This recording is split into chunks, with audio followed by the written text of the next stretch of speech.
Today could be the last time you have to spring forward in Washington. That's what some state lawmakers are working toward. They've proposed 2 bills that would abolish the annual time change. The ideas are picking up momentum in the state legislature. Our Taylor Graham's working for you tonight with more on why lawmakers are looking to make the change and what happens next. Taylor. Well, Ariana, we've seen similar bills come before these, but they've never had this much support. Last week, the House voted 89-7 in favor of making daylight saving time the permanent time of the state, meaning no more falling back and no more springing ahead.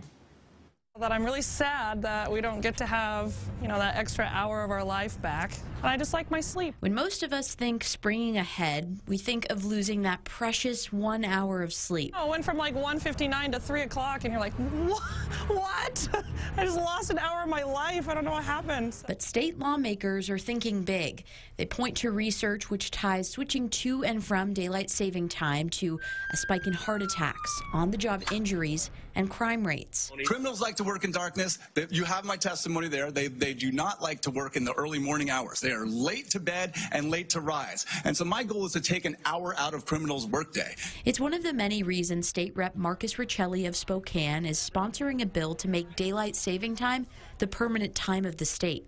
No more switching back and forth. We are already on daylight saving time 8 months of the year.